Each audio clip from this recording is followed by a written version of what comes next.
Hi, fantasy readers. This is Karyne Norton, your fellow book binger, and you are listening to the Finding Fantasy Reads podcast, where you can test out a new fantasy story every single week to find your next favorite author. If you haven't listened to the last 2 episodes, you'll want to go back and do that, because this is part 3 of 5 episodes, sharing Nutcracker of Crystalfall by K.L. Moody. Christmas is around the corner, and as much as I love the holiday, I recognize that this can be a hard time of year for some people. It could be that this year was a particularly hard one, with losses that leave you feeling little to celebrate. It could be that it marks the anniversary of a difficult life experience.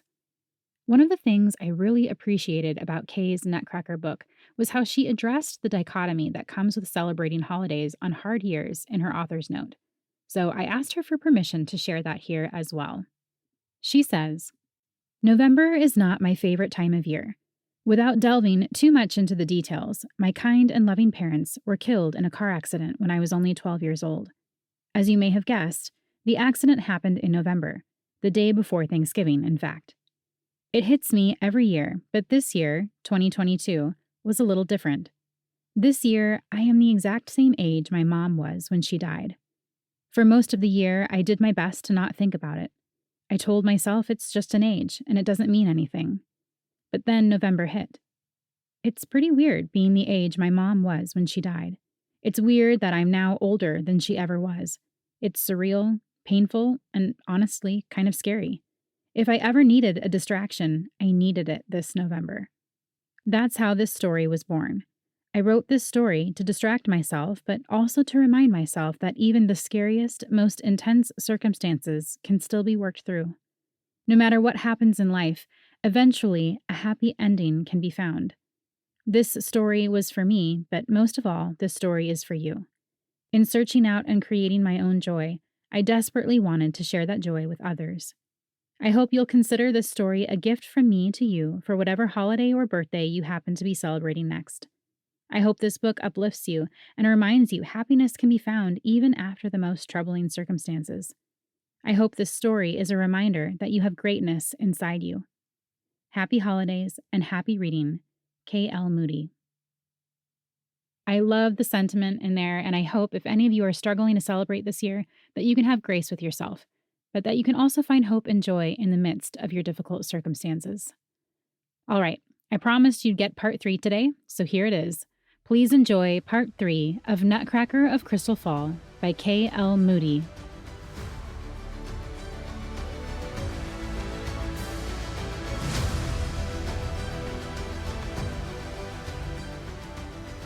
Chapter 9.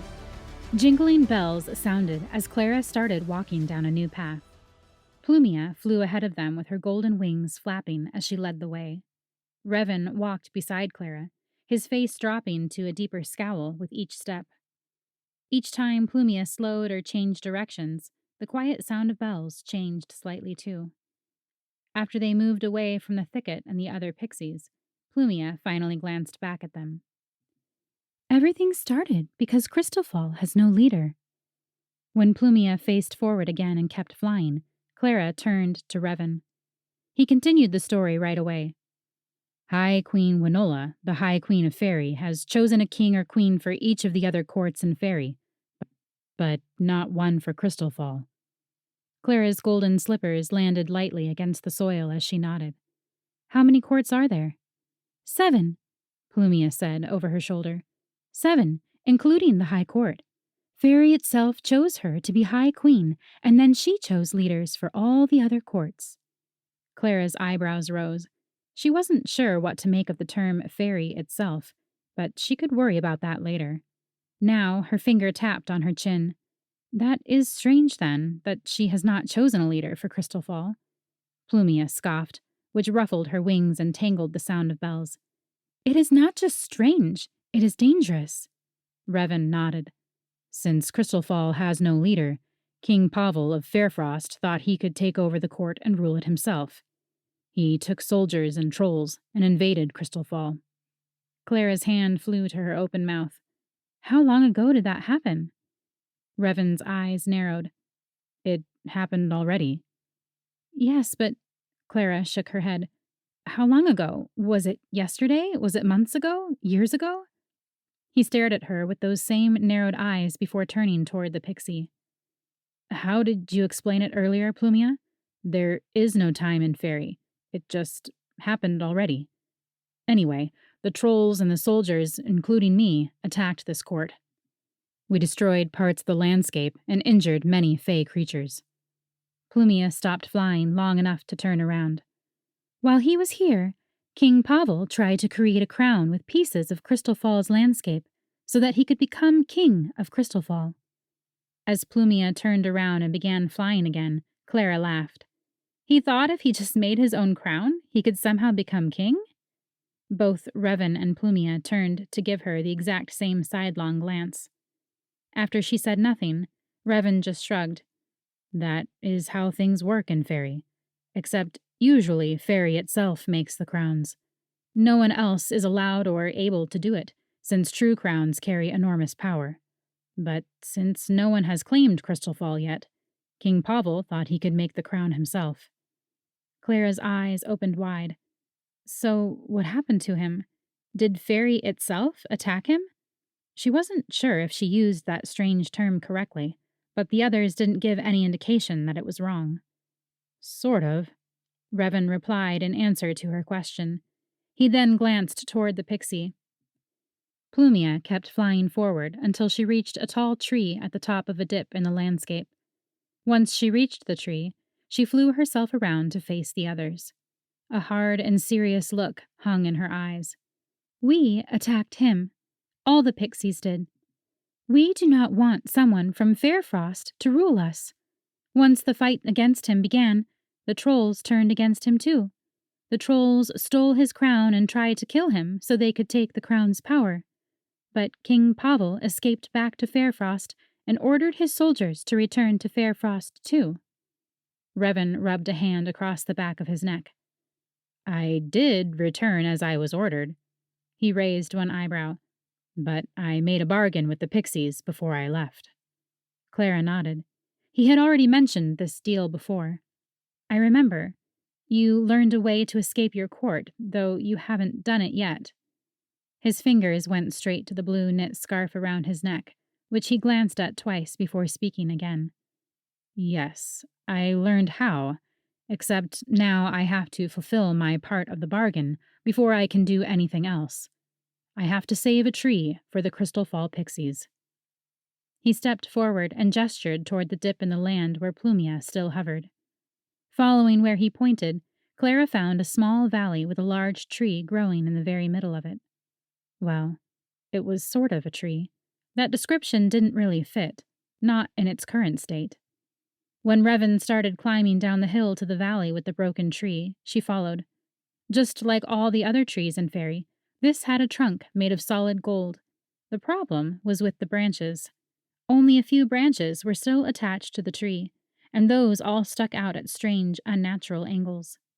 Broken golden branches with cracked and shattered emerald leaves scattered throughout the rest of the valley. Even though the trunk was gold, it looked duller than all the other trees. Every few seconds, it would pulse with a brown hue until it almost looked like a regular wooden tree trunk. Plumia flew straight toward the tree and placed a hand on it. The moment she touched it, the tree trunk glowed with an even brighter golden glow than the other Crystalfall trees. At the same time, her golden wings gave off the same sort of glow along with the sound of jingling bells. But the moment didn't last long. Soon, both the tree trunk and Plumia's wings dulled until they looked a sickly brown. Plumia even lowered a little, as if her wings couldn't lift her as high as they had earlier. This tree is the source of life for all pixies. If it stays like this, all of us will die.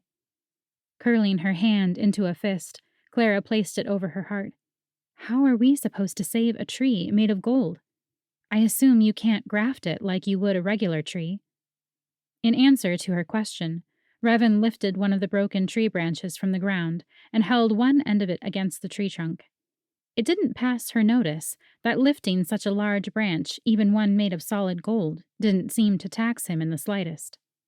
Once he had the branch in place, he lifted his other hand and placed it flat against the tree trunk. He then whispered words she couldn't hear. In a glow of magic, the tree branch immediately melted and stuck fast to the tree, as if it had been there all along. Her eyes lit up at the sight. This would be easier than she thought. Her gaze scanned the valley filled with very large and very heavy golden branches. Then again, she likely wouldn't be much help at all. She didn't have magic to meld the branches to the tree, and she didn't have the necessary strength to lift any of them, except perhaps the very smallest ones. Still, she chose to try her best at least. She had promised to help, after all. Let's get to it, then. Stepping forward, she lifted a branch that was no bigger than her forearm. Where should we put this one? She pointed to a spot on the tree trunk. How about there? With a heavy sigh, Plumia flew over to a small rock and plopped herself on top of it. Revan shook his head. It is more complicated than that. We cannot put the branches wherever we want. His fingers trailed up the tree trunk until they found the spot where he had just attached the branch to the tree. At the spot where they merged, a line of brown sat. The brown striation worked all the way through the connection, and even though it looked a little strange, Clara realized it was probably worse than that. Revan continued, We have to put the branches back in exactly the same places they were before the tree was torn apart. He sighed as he gazed over the valley filled with broken branches. Everything has been so damaged, it is nearly impossible to tell where everything is supposed to go. Clara realized now why Revan was so interested in her ability to judge sizes, shapes, and lengths. This tree wasn't a new creation. It was a puzzle. All the pieces had to be restored to exactly the right place. Luckily for her, Revan and the pixies, she happened to be very good at puzzles. Her lips tipped upward in a grin. Do we have a painting or any sort of record of what the tree looked like before it was destroyed? With a scoff, Revan used magic to break off the tree branch he had just added to the tree. I wish we did, but no. Using one finger to draw in the black soil, Clara shrugged. No matter. When a puzzle seemed too easy, she liked to hide the picture of how it was supposed to look and complete the puzzle without it. Of course, this was not an easy puzzle at all, but difficult didn't mean impossible. Maybe she'd just draw her own picture in the soil of how the branches should be attached. Once she got a good look at them, she could probably figure it out. She walked around the entire valley 3 times, examining each tree branch. Then she circled the tree trunk 5 times. While she worked, Revan grabbed tree branches at random and tried sticking them to the tree. Each time they had the same strange brown line, indicating they were not meant to go in those positions. So far, the tree only had 2 attached branches that didn't have that strange brown line, and those had probably never been ripped off in the first place. After all her walking and examining, Clara was finally ready to try her luck at saving the tree. She pointed out a tree branch for Revan, which he immediately lifted and brought to the tree. He held it against the trunk, but she directed him to bring it lower and over to the left. And then she told him to bring it left just a little more. Once he finally situated it in the exact spot she imagined, she nodded. He used his free hand to release magic into the tree, which melded the 2 pieces of gold together. Holding her breath, she leaned forward to check for the strange brown line. Revan leaned forward too. Her heart skittered as she searched, and then its pulse jumped as she realized it had worked. The branch connected to the tree without the line of brown. She had already started to save this tree, and she did it on her first try, too. Plumia clapped her hands together in delight. Revan grinned. They both watched eagerly as Clara picked out the next branch. When she told Revan where to place it against the tree, he didn't complain at all as she directed him to bring it higher and to the left, then down a little and to the left a little more, and then, no, a little higher again. When she was finally satisfied, his magic once again melted the branch to the tree.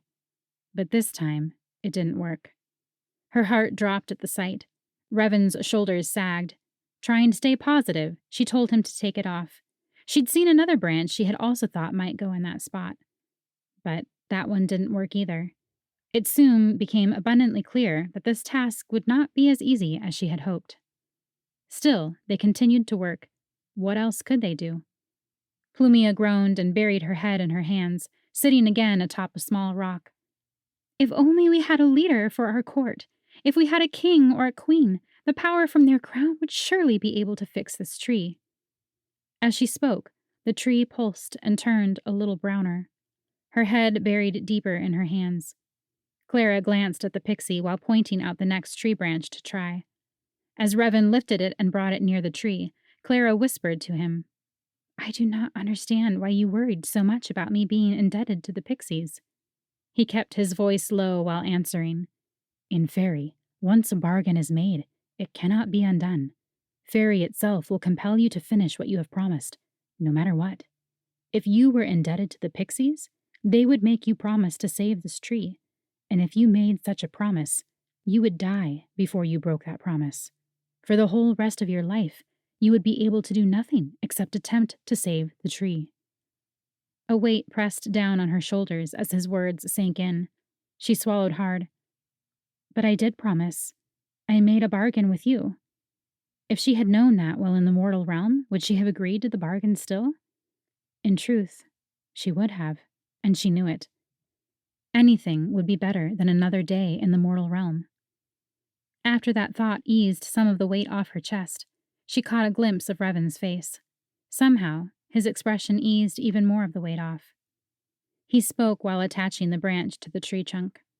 Our bargain was different from the promise the pixies would have required of you. Our bargain states that you will help to save the tree. If you attempt to save it and fail, you still helped, and thus have fulfilled your duty. You will be free once you try to save it. You may even be free now, since you already helped get one tree branch correctly attached. The weight on her chest drifted away completely, leaving her feet as light as feathers. But then an entirely new weight tangled in her gut. Her gaze found his stormy gray eyes. What about you? Will you be free if you help but ultimately fail? His answer was simple, but heavier than the entire golden tree before them. No. It was clear then. He had a way to escape Fairfrost, so he and his brother could be free of the control they experienced there. But he couldn't do it until this tree was saved. Entirely saved. Maybe her bargain with him didn't require it, but she was determined to work until then anyway. He had rescued her from her dismal life in the mortal realm. Bargain or no bargain, honor required that she stay by his side until he was free as well. Just like he had to repay her for repairing his scarf. She now had to repay him for taking her away from the mortal realm. But sometimes, determination wasn't enough to accomplish a task. She knew as much from all her years of trying to learn how to read and write. The thought seemed darker now that the sky had darkened too. The sun had just dipped below the horizon, leaving behind a dusky gray night. And now it seemed things were about to get a lot more complicated. With a loud thunk, an axe landed in the center of the tree trunk. A moment later, 3 trolls appeared at the top of the hill. Clara's heart pounded. How could they save the tree when they'd have to fight again just to stay alive? Chapter 10. Even though Clara had only seen them for the first time the night before, the sight of trolls still filled her with despair. She jumped behind the golden tree trunk, knowing it would do nothing since the trolls had probably seen her already. They let out gurgling shouts that rippled through the air. When they charged down the hill, each of them wielded an axe. The axes looked even bigger than the ones they'd had in the mortal realm. These new ones appeared to be as heavy as the golden branches littering the ground. When they had traveled halfway down the hill, Plumia flew off her small rock and whistled. The sound of that whistle pulsed in the air, completely drowning out the trolls' shouts. A split second later, dozens of pixies in glittering clothes flew toward the lumbering creatures. The pixies shot magic and jewels at the trolls. The 9-foot-tall green creatures were completely unaffected as they kept charging down the hill. After their first attempt failed, the pixies threw jewels straight into the trolls' eyes. They also used their wings to fly in circles around the trolls' heads. Each of the flying creatures also shouted and screamed. The trolls didn't seem bothered by the screaming, but the jewels thrown into their eyes and the zooming pixies flying in circles around their heads did aggravate them. The trolls started swatting at the creatures. When one of the trolls caught a pixie in its fist, it immediately squeezed its fist tight. When it opened its fist again, the pixie fell to the ground, broken and covered in dust from the crushed gems that once formed his clothing. Clara gasped at the sight of the dead pixie. None of the other pixies stopped, though. They flew in circles around the troll's head, even faster than before. Their screaming grew more incessant. They threw gems at the troll's eyes with more vigor. It slowed the trolls down, but it didn't stop them. Worse, the trolls managed to kill several more pixies before they reached the valley. By the time they arrived at the bottom of the hill, Clara had emerged from her hiding spot behind the tree. She didn't have much of a plan. To be honest, she didn't have any plan at all.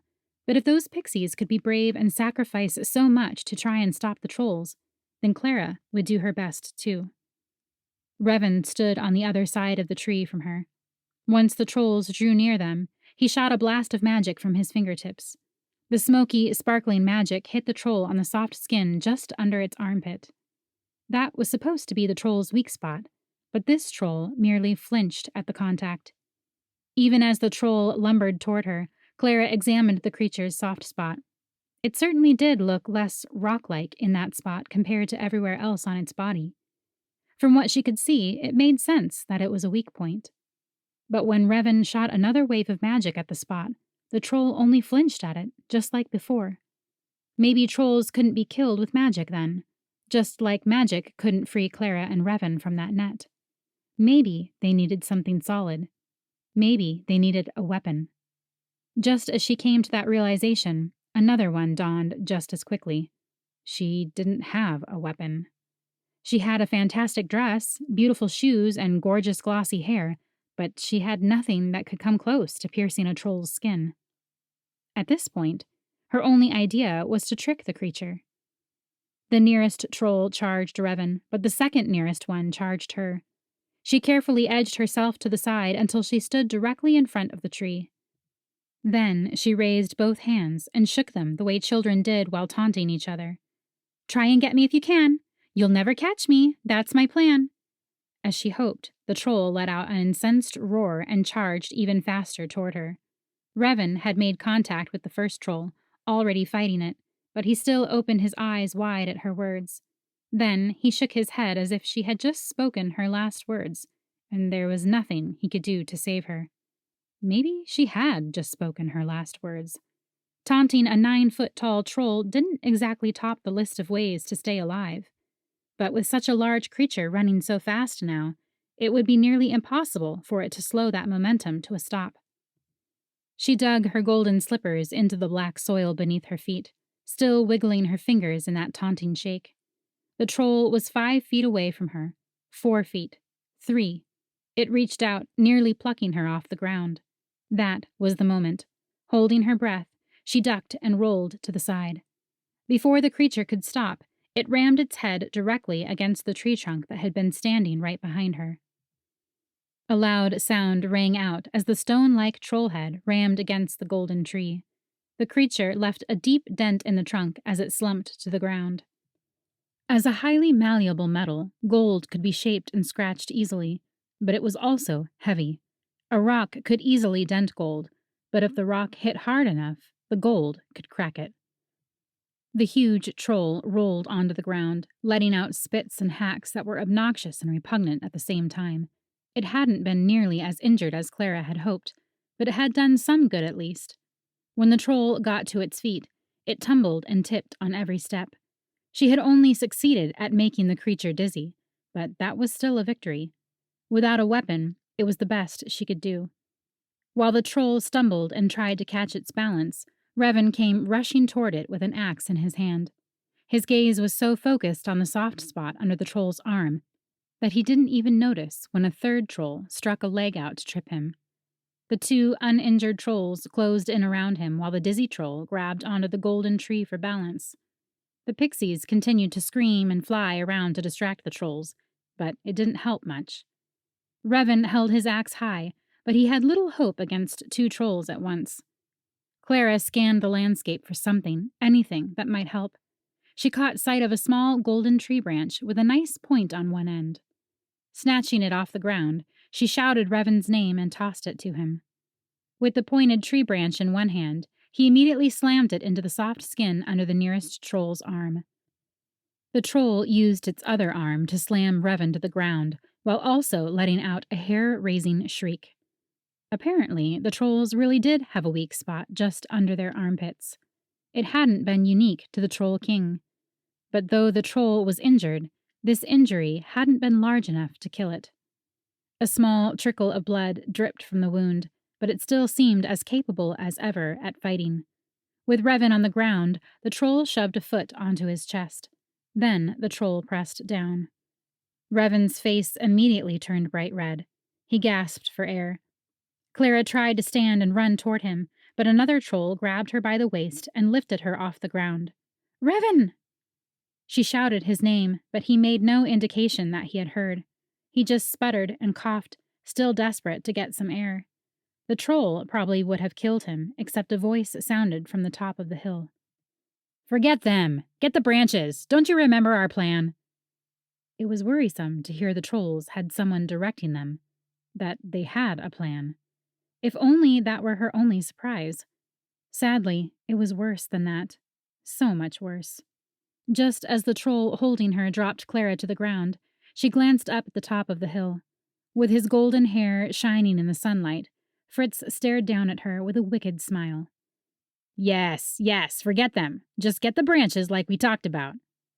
The trolls stopped fighting right away and started gathering branches into their arms. The pixies screamed and started throwing their own bodies against the troll's eyes. It didn't help. Nothing helped. Soon the three trolls had each gathered armfuls of the branches. They ran back up to the top of the hill and disappeared through a swirling fairy door. When they left, they took Fritz with them. Clara wrapped her arms around her stomach and fell into a heap on the ground. Somehow, Fritz had found a way to faerie. He had clearly made some deal or other with the trolls. And now the trolls had the branches she and Revan needed to save the pixie's tree. Her gut churned. They were doomed. Chapter 11. This was Clara's fault.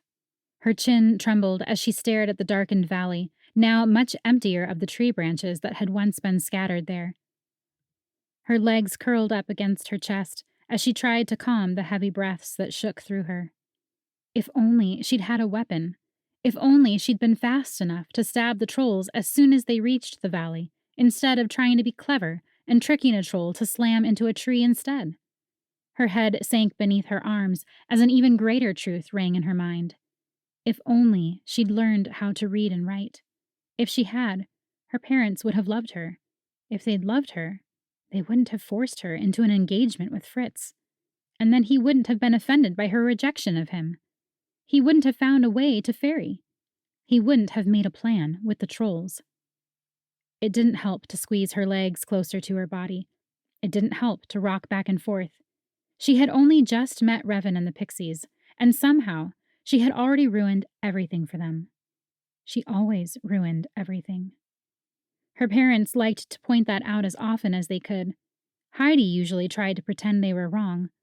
Clara usually tried to pretend to believe her lady's maid. But deep down, she knew the truth, that she failed at everything she tried. So why even try? "Are you crying again?" Revan's voice came out soft, though not at all gentle. He poked her with one finger and then gawked at her once he caught sight of her face. Using the back of her hand, she wiped away her tears. It wouldn't do much good because new tears would probably join them soon. And now she had probably ruined all the nice cosmetics the pixies had applied. "Get up." Revan held a hand out to her, but immediately retracted it. He clasped his hands behind his back and began pacing the valley with the broken pixie tree.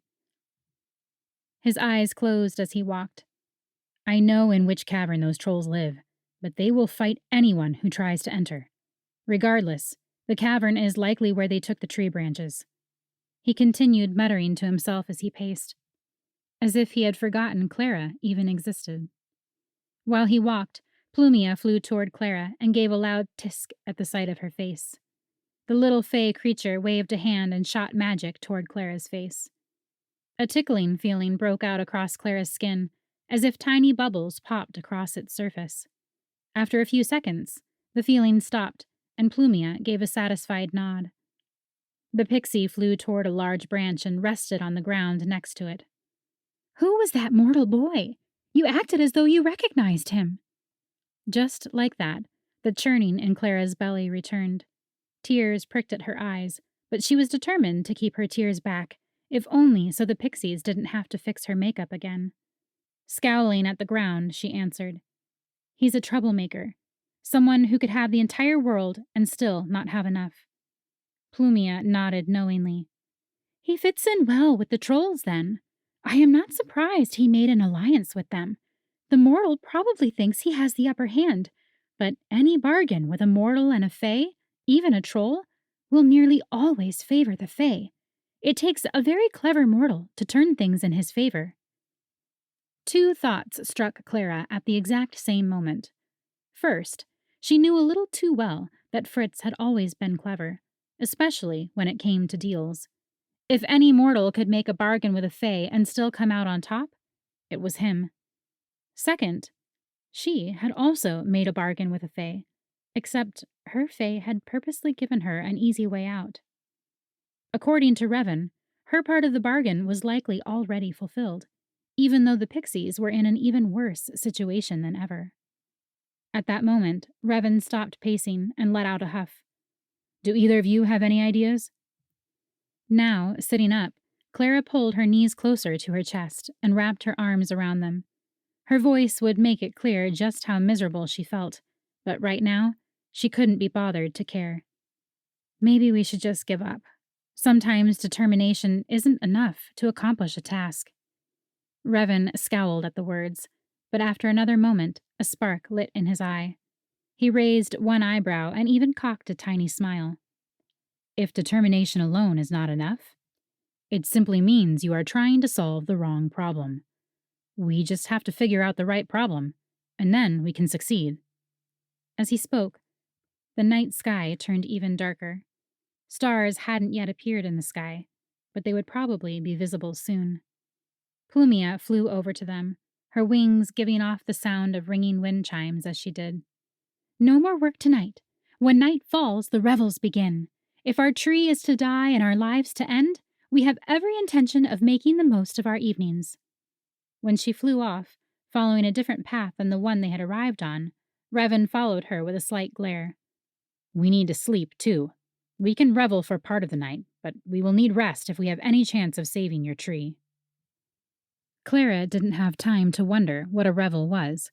By the time the question started in her mind, they had already walked straight into one. Twinkling lights filled the gold and emerald trees surrounding them.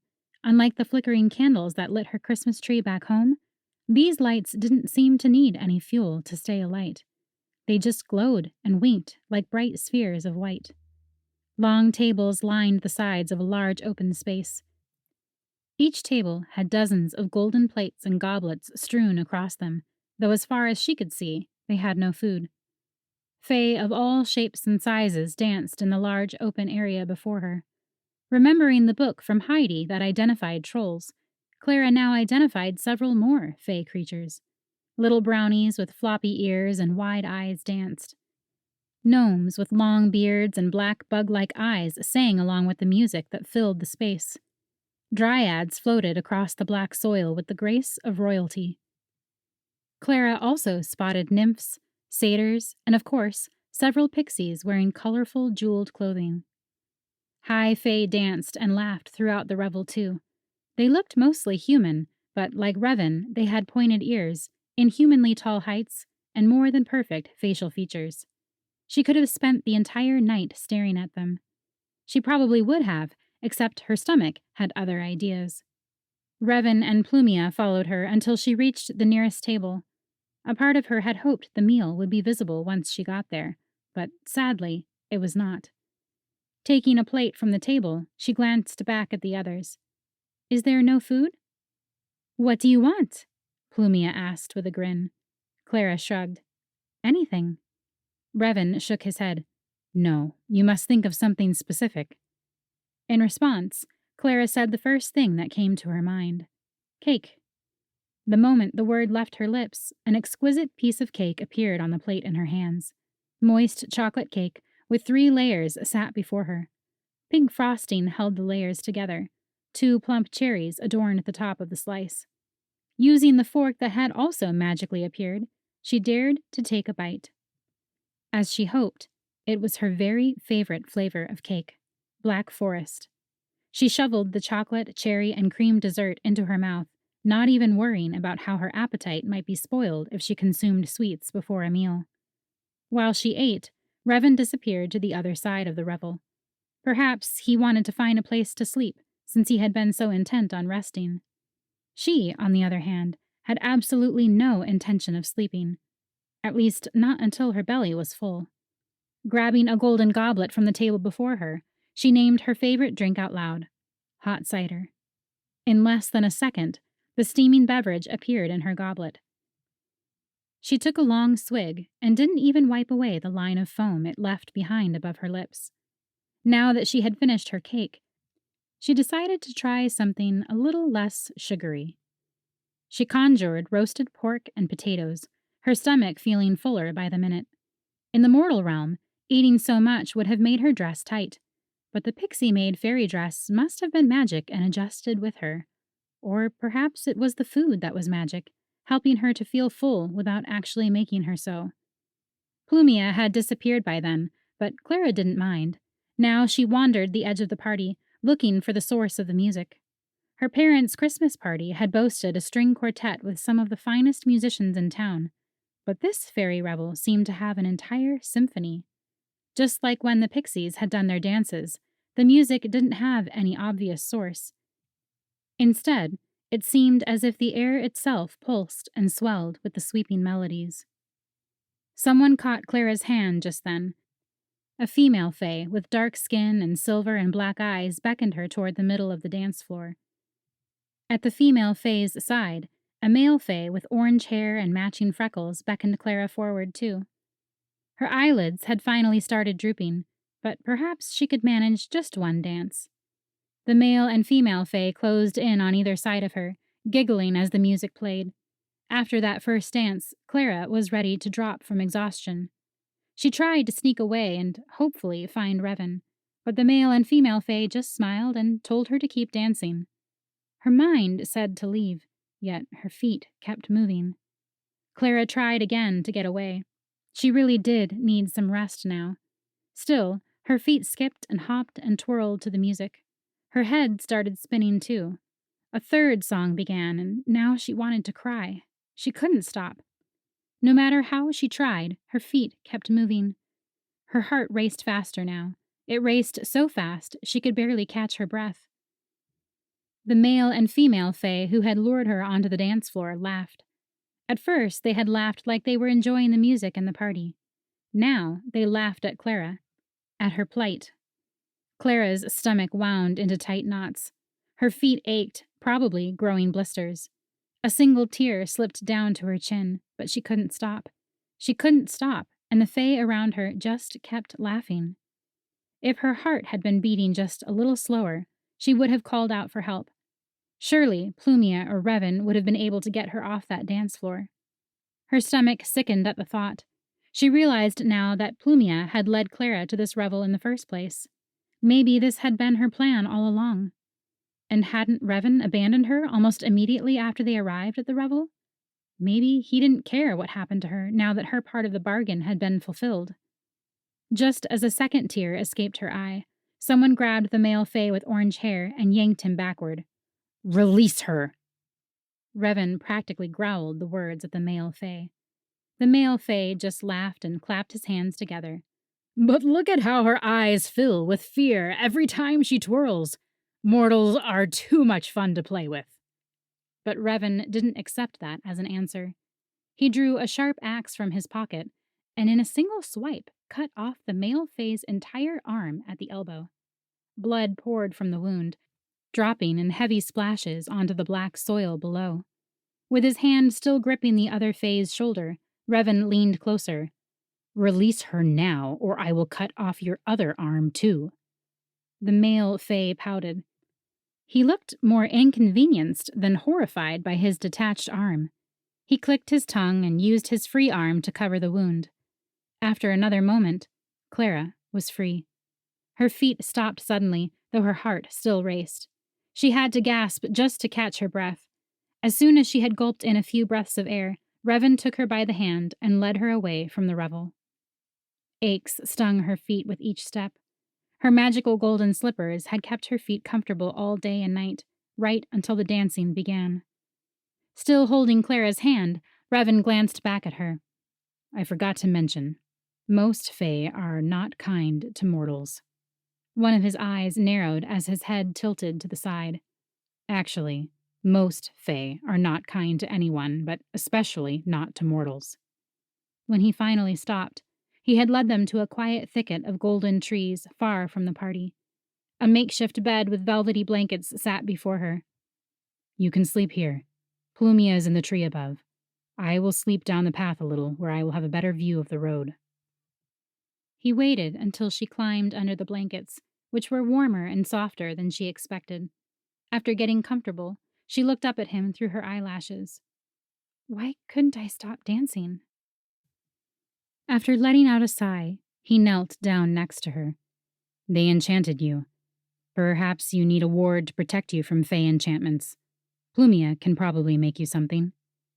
Now that he was eye level, Clara found it nearly impossible to pull her gaze away from his. She might have been embarrassed by it, but he seemed to suffer from the same affliction. She swallowed hard. I can't believe you cut off that fae's arm just to protect me.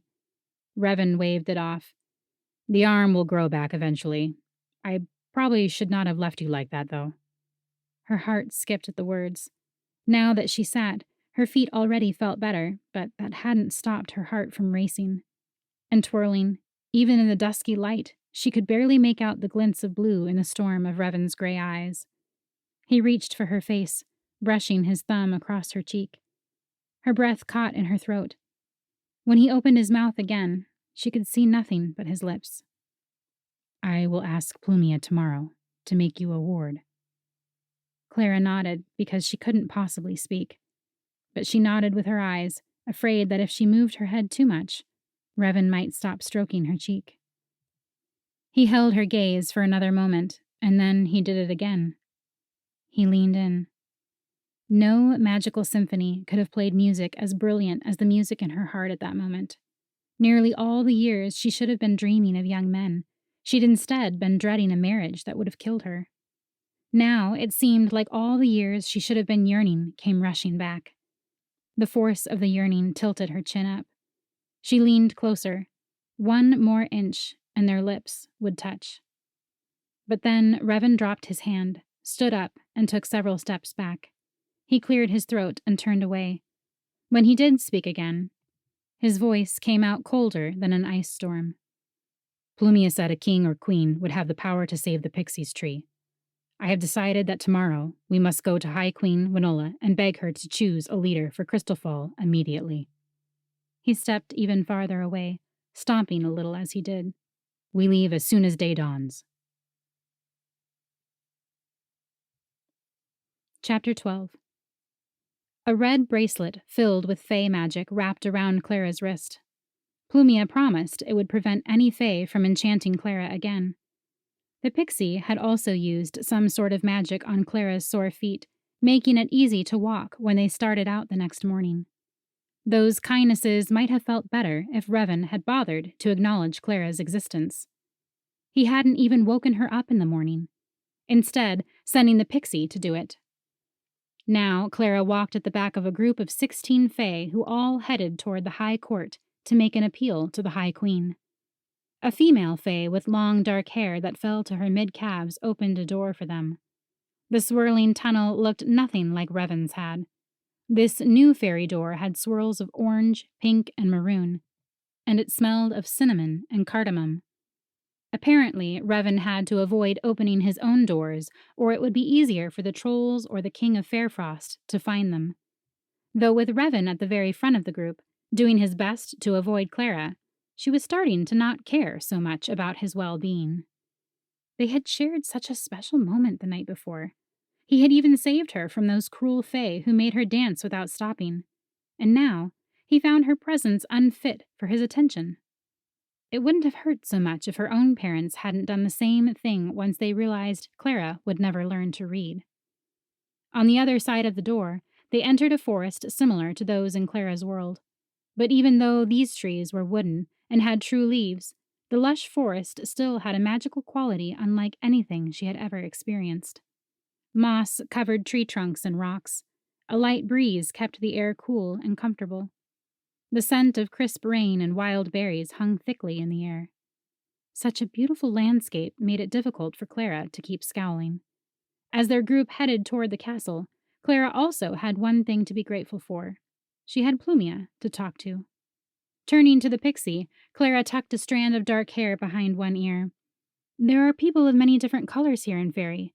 My world has people of many different colors too, but where I live, everyone mostly has fair skin and light hair. My father and I have darker hair than almost everyone I know. Plumia flapped her wings a little faster, which made the twinkling bell sound that accompanied them ring a little faster too. Crystalfall is different from the other courts in Faerie. In the other courts, all the fae are the same. She gestured toward Revan, who was barely visible at the front of the group. In Fairfrost, the fae mostly have fair skin and light-colored eyes. In Swiftsea, they have dark skin and black hair. In the High Court, you'll soon see, the fae have light brown skin, but it has a reddish undertone. She gestured now to the female fae with long dark hair who had opened the door. In Dust Dune, the fae also have light brown skin, but theirs has an olive undertone. The other courts have their own look too. Each court is different, but the fae within each one look similar to each other. Clara turned to the side. So why does everyone in Crystalfall look like they've all come from different courts? Because they have. Plumia shrugged. You might say Crystalfall is a court of misfits. Fae go there because they do not fit in with their own court. My court attracts mortals too, mostly the ones who want to escape the fae who brought them here. Every high fae in Crystalfall lived at a different court at one point in their life. Shaking her head, Clara considered the words. But you said you did not want King Pavel of Fairfrost to rule Crystalfall. You said you did not want anyone from Fairfrost ruling the court. That is true. Now Clara looked at the pixie a little more intensely.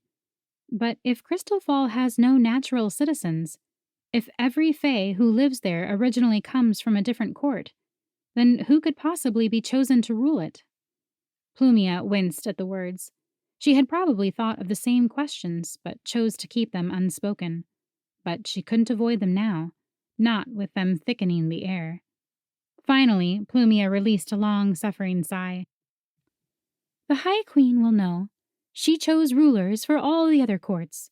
Certainly she can choose one for Crystalfall as well. Her words were sure, but her tone was not. Plumia must have had just as much uncertainty about this appeal as Clara did.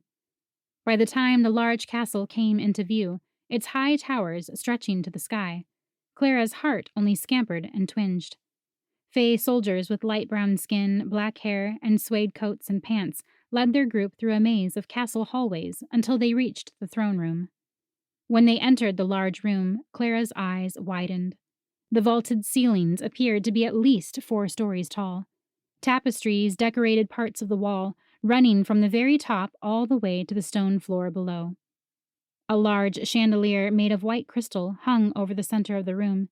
It boasted workmanship only the finest craftsmen could have claimed. At the side of the room, a man of about 26 years stared at the chandelier like it was as precious as his own child. After a long look at the chandelier, he then glanced at the woman sitting upon the throne. His look changed to complete and utter awe. The man appeared to be mortal. He didn't have the stunning features or pointed ears of the fae. Apparently, that didn't stop him from admiring the High Queen like she was the greatest gift any realm had ever known. Soon their group reached the throne, which was made entirely of tree branches and the brightest, lushest leaves Clara had ever seen. High Queen Winola had light brown skin with a reddish undertone as Plumia had described. The High Queen also had glossy black hair that fell to her waist. She wore a suede dress with red and white strings of beads decorating the bottom hem. Her crown was made of small tree branches and had a green gem at the front. Most surprisingly of all, the High Queen looked no more than a year or two older than Clara. After seeing the reverence the other Fae gave when speaking of her, Clara had expected the woman to be at least 40. Instead, she appeared to be a very young adult, just like all the Fae standing in front of Clara now. The High Queen didn't bother speaking a single word. She just lifted her chin and stared down at their group. Everyone instantly knew it was time to explain. Revan dropped to one knee. "My queen." He cleared his throat before continuing. "Crystalfall has no leader." A flash of emotion that looked very much like anger sparked in the High Queen's eyes. Despite her youth, she looked every bit like the most important person in the room. "I am aware." Her voice dripped with a patronizing tone. "You hardly needed to come all this way just to point that out." Revan gulped loud enough that Clara could hear it even from the back of their group. Still, he lifted his chin. "Crystalfall is also in danger. The tree that gives life to pixies has been damaged. If it is not saved soon, the pixies will die." The slightest twitch lifted one of the High Queen's eyebrows. She leaned forward ever so slightly. "And?" Revan continued. "We are here to ask that you choose a leader for Crystalfall." He gestured behind him at the group of Fae. "Some of the court's most prominent Fae are here for you to choose from." In a graceful, sweeping motion, the High Queen stood from her throne and glided over to the Fae. The colors in her eyes swirled and pulsed, as if they carried magic the rest of faerie did not have. Her chin remained high as she looked over every Fae in their small group. Some Fae received a closer examination. Others were only given a small glance before she shook her head and moved on. She spent considerable time looking at Revan. The High Queen's eyes changed from dark to light and from shiny to sparkling all in a single moment. She continued her search, even sparing a glance at Clara. While High Queen Winola's gaze fixed onto Clara, the High Queen finally spoke again. "I have often wondered who would become leader of the elusive court of Crystalfall." Her gaze sharpened, and her eyes swirled with more magic than ever. But then she trailed back to her throne and sat down. With a heavy sigh, she looked at Revan again. "I cannot do it." Even from her position behind the others, Clara could see that Revan was taken aback. He opened and closed his mouth a few times, probably trying to figure out what he should say next. When he looked up at the High Queen, she just shook her head. "I cannot choose a leader for that court. It is not for me to decide." One of the Fae from their group stepped forward and nodded once at the High Queen. "But my queen, you chose leaders for all the other courts." She started nodding even before the Fae had finished speaking. "Yes, but Crystalfall is different. Only faerie itself can choose leaders for it." By now, Revan had gotten to his feet. "Then can you save the Pixies tree? Surely your magic as High Queen has enough power for it." "It does, but—" Her head lowered until she stared at her lap. "I cannot do that either. A way to save the tree has already been provided." "What way?"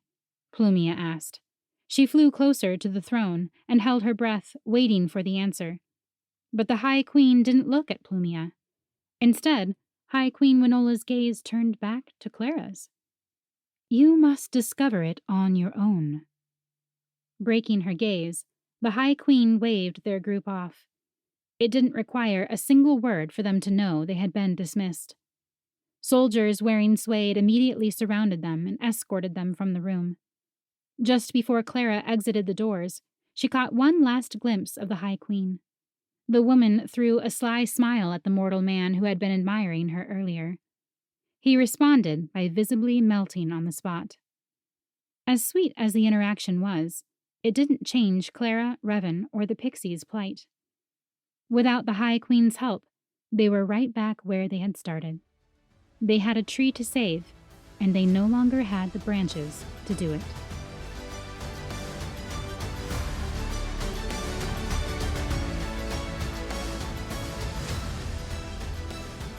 I hope you enjoyed listening to Part 3 of Nutcracker of Crystalfall by K.L. Moody, narrated by Karyne Norton. If you've enjoyed the story so far, be sure to stick around for the next 2 episodes to find out how Clara and Revan fare in Crystalfall.